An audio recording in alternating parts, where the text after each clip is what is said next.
friends, it's Annette Marble here, your favorite key realty agent in and around Central Ohio. Well, today we're going to dive into the thrilling world of capital gains taxes, because nothing says adulting like selling your home and realizing that Uncle Sam wants a piece of that pie. Always does, always. All right, so let's start simple.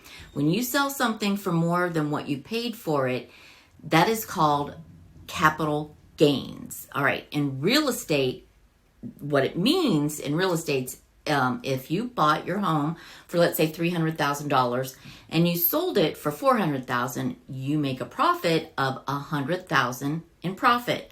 Boom, that's a capital gain. So, yes, the IRS wants to know about it. They always want to know, and they always want a piece of it. So, when you close on your home, your title company will send you a nice little surprise. It's a form called the 1099-S. That form reports your home sale to the IRS. So even if you don't owe capital gain taxes, the IRS will still know that you sold your home. So will everybody else, and send you junk mail. All right, this isn't junk mail, by the way. Don't toss it in the trash and do the I'll deal with it later pile. Your accountant will need to know this when you file your taxes. And if you buy or sell a home with me that year, I will also send you your HUD closing statement from that purchase or that sale for you to give to your accountant in case you misplaced the one that you had from closing. Because if you closed in February and now it's the next year, you know what I mean. So now here's where things get a little fun.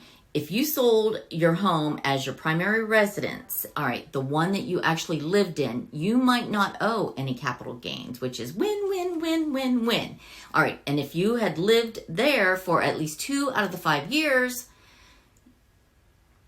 you can exclude up to $250,000 of profit if you're single, $500,000 if you're married filing jointly. That's right, up to $500,000 of tax-free profit for just living in your house. Take that to the stock market, why don't ya? All right. So, but if you're talking about your vacation home, a rental, or investment property, sorry, there's a little bit different story with that. So, those don't qualify for some exclusions. So if you make a profit selling, you're typically going to owe capital gains and be taxed on your entire gain. Bummer. All right, so the exact rate depends on how long you owned it. Short term, under 1 year, taxed as a regular income. Long term, over a year, usually between 15 to 20%, depending on your income bracket. So yeah, selling that beach house might make you feel a little rich for about 10 minutes until Uncle Sam comes around and takes some of it away from you. All right, now let's talk about ways to reduce those gains, because the goal is to keep as much money of your hard-earned money as possible, right? Right.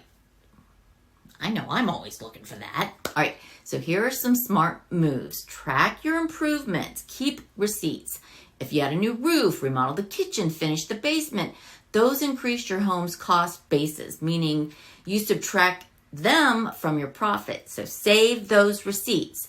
All right, for investment properties, you can use a 1031 exchange, which lets you roll your profits into another investment property and defer paying taxes altogether. We'll get into that into another chapter. Offset the losses. If you sold another investment like stock at a loss, those can help you offset real estate gains as well. So get with your accountant. He can explain all this to you. So to sum it up, your title company sends you a 1099-S.